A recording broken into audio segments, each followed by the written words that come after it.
This is a classic problem on applying anti-differentiation by parts. It probably shows up in almost every calculus textbook, I'm sure. You know, I don't know why they think it's so important. I guess it's just kind of to give you a novel approach to using the technique and indicate that sometimes you have to be a little creative. So when you look at this, you can't use substitution. You're pretty quickly confronted with the fact that you're going to have to use integration by parts. Now the problem is both of these guys, e to the x and cosine of x, are sort of far down on our list of what we would want u to be, because neither of them gets simpler when you take their derivative.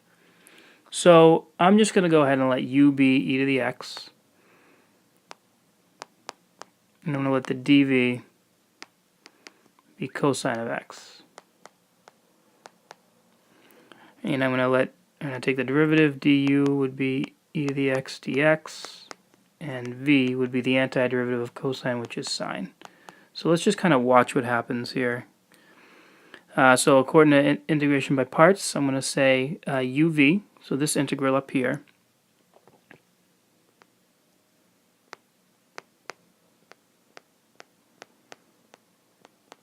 equals uv, so e to the x times sine of x, minus the integral of v du, which is e to the x times sine of x dx.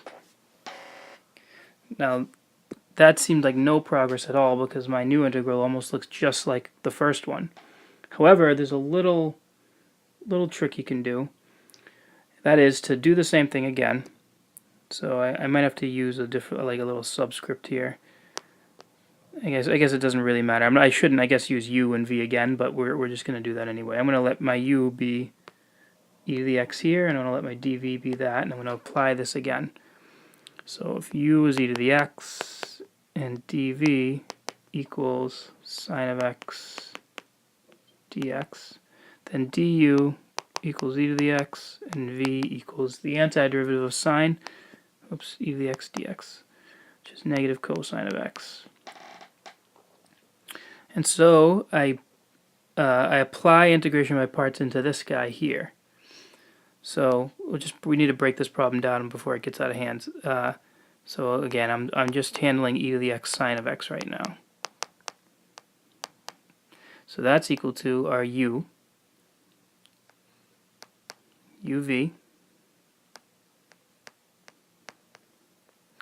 minus the integral of v, which is negative cosine of x du is e to the x.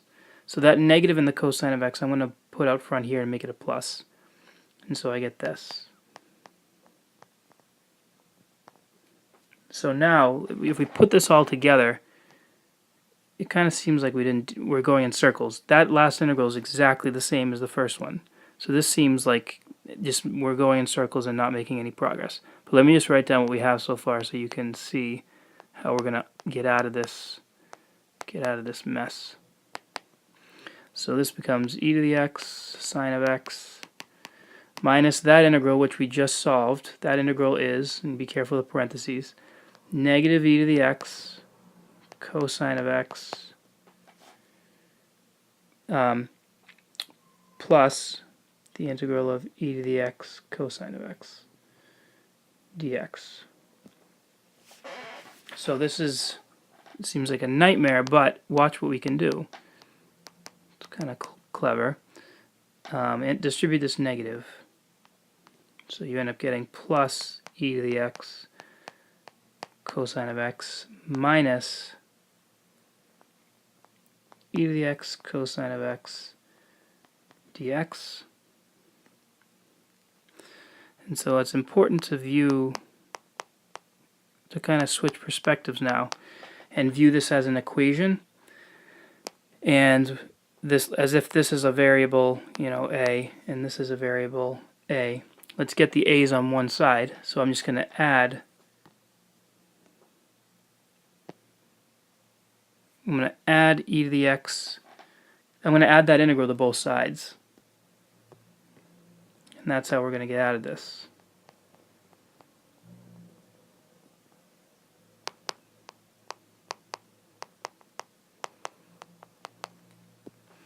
So that gives me two integrals of e to the x dx, of e to the x cosine of x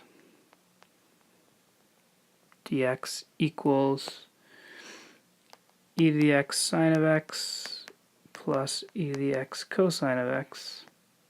And of course, now what we just need to do is divide by 2. So we get as our final answer that integral we wanted to evaluate at the beginning is equal to, 1/2 e to the x sine of x plus e to the x cosine of x plus c.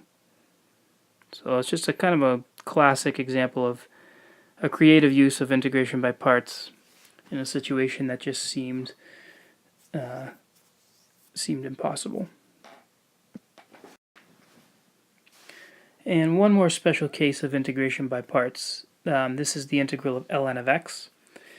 One thing that you'll notice is that sometimes the simplest integrals are the hardest ones to figure out because there's not many options. It seems like there's not much you can do in terms of manipulating it, rewriting it using algebra. So the antiderivative of ln of x, the way we need to handle this is we need to view it as two functions being multiplied. Now, I can write 1 times ln of x and not change it.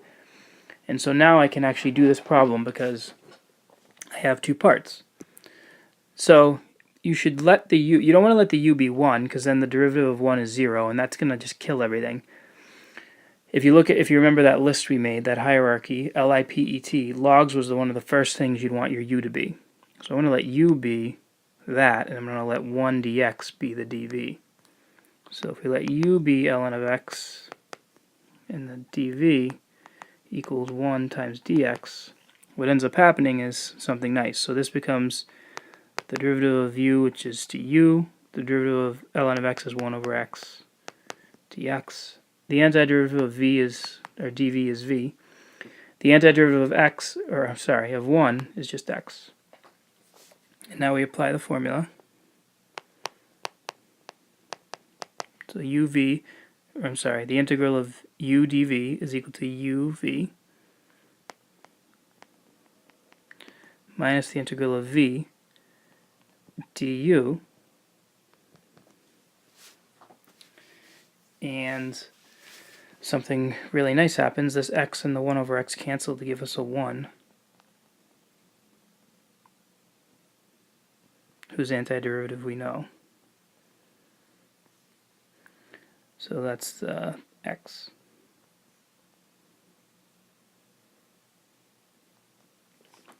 Alright, so again, it's kind of another special case of how you can use integration by parts by making kind of a subtle change in perspective on the integral. This method would work for integrals like tan inverse, writing it as 1 times tan inverse, or even, I guess sine inverse as well. So these are two other instances in which this whole idea of letting it be 1 times something would work.